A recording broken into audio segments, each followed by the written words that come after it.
அனைவருக்கும் வணக்கம். தற்பொழுது தமிழக அரசு ஒரு முக்கியமான தகவல் வெளியிட்டிருக்காங்க. அது என்னன்னு பார்த்தீங்கன்னா, நீங்க ரேஷன் அட்டை யூஸ் பண்ணி ரேஷன் பொருளை வாங்குறீங்களா? அப்போ இந்த வீடியோ உங்களுக்கு தான் முக்கியமான ஒரு அப்டேட் விட்டுருக்காங்க. இது போன்ற ரேஷன் பற்றிய துல்லியமான தகவலை தெரிஞ்சுக்கொள்ள நம்மளுடைய சேனலை சப்ஸ்கிரைப் பண்ணிக்கோங்க. பக்கத்தில் இருக்க பெல் ஐக்கானை கிளிக் பண்ணி ஆல் டிக் பண்ணிக்கோங்க. அப்போதான் நான் போடுற இந்த மாதிரி ஒரு ரேஷன் பொருள் சம்பந்தமான ஒரு விஷயம் ஃபுல்லாக உங்களுக்கு நோட்டிஃபிகேஷன் வரும். அண்ட் வீடியோ ஸ்கிப் பண்ணா பாருங்க. அப்போதான் நான் சொல்ற ஒரு தகவல் உங்களுக்கு முழுமையாக சேரும். வாங்க வீடியோக்குள்ள போகலாம். தமிழ்நாட்டில் தனிநபர் புதிய ரேஷன் கார்டு பெறுவது எப்படி அப்படின்னு கேட்டிருக்காங்க. அதே போல தான் அதற்கு தேவையான 2 முக்கிய ஆவணங்கள் என்ன என்பது குறித்து இங்கே பார்க்கலாம் அப்படின்னு சொல்லியிருக்காங்க. அதே போல் தமிழ்நாட்டில் பொறுத்தவரை குடும்பம் இன்றி தனியாக வசிப்பவர்கள் கூட ரேஷன் கார்டு பெற முடியும். இவர்களும் மற்றவர்களைப் போலவே புதிய ரேஷன் கார்டு மற்றும் கோரி விண்ணப்பிக்கலாம் சொல்லியிருக்காங்க.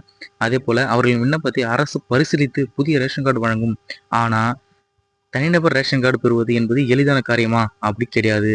மற்றவர்கள் புதிய ரேஷன் கார்டு கோரி விண்ணப்பிக்கும் போது சமர்ப்பிக்கும் ஆவணங்களை காட்டிலும் கூடுதலான 2 ஆவணங்கள் தேவை அப்படின்னு சொல்லியிருக்காங்க. அதை பற்றி தான் இந்த வீடியோவில் கொஞ்சம் முழுமையாக பார்க்க போகிறோம். இன்னும் இதை பற்றி தெரிஞ்சுக்கொள்ள நம்மளோட சேனலை சப்ஸ்கிரைப் பண்ணிக்கோங்க. ஒரு லைக் மட்டும் போடுங்க. அப்போ தான் நான் போடுற வீடியோக்கு ஒரு மோட்டிவேஷனாக இருக்கும். பொதுவாக ரேஷன் கார்டு கேட்டு விண்ணப்பிக்கிறவங்களாம் பார்த்தீங்கன்னா குடும்பத்தினோட ஆதார் கார்டு, வீட்டு வரி ரசீது, மின்கட்டண பில்லு, புகைப்படம், ஒருவேளை பார்த்தா வாடகை வீட்டில் இருந்தால் நீங்கள் வாடகை ஒப்பந்தம் ஆகியவற்றை சமர்ப்பிக்க வேண்டும் சொல்லியிருப்பாங்க. அதே போல் தனிநபராக இருப்பவங்க இந்த சான்றுடன் தனிநபர் வசிக்கின்றேன் என்பதற்கான ஒரு சான்றிதழ் தாலுகா அலுவலகத்தில் போய் விண்ணப்பிக்கணும். விண்ணப்பிச்சு வாங்கி வந்து எங்களுக்கு கொடுக்கணும்னு சொல்லியிருக்காங்க. அதே போல் பார்த்தீங்கன்னா தனிநபர் ரேஷன் கார்டு விண்ணப்பத்திற்கு ஒரு சில முக்கிய சான்றிதழ் வேணும் அப்படின்னு சொல்லியிருக்காங்க. குடும்பத்தில் யாரும் இல்லைன்னா அதுக்கான சான்றிதழ் வாங்கணும். நீங்கள் தனியாக வசிப்பதை உறுதிப்படுத்தணும் அப்படி சொல்லி தாசில்தார் அலுவலகத்தில் போய் கேட்கணும் அப்படின்னு சொல்லியிருக்காங்க. அதாவது எப்படின்னா நோ ஃபேமிலி சர்டிஃபிகேட் பெற வேண்டும் அப்படின்னு சொல்லியிருக்காங்க. இது நீங்கள் ஒரு குடும்பத்தின ஒரு பகுதியாக இல்லை என்பதற்கான அதிகாரப்பூர்வ சான்று அப்படின்னு சொல்லியிருக்காங்க. நெக்ஸ்ட்னு பார்த்தீங்கன்னா நீங்கள் தனியாக வசிப்பதை ஒரு நோட்டரி வழக்கறிஞர்கள் கையொப்பமிட்ட ஒரு முத்திரையிட்ட ஒரு பிரமாண பத்திரம் சமர்ப்பிக்க வேண்டும் சொல்லியிருக்காங்க.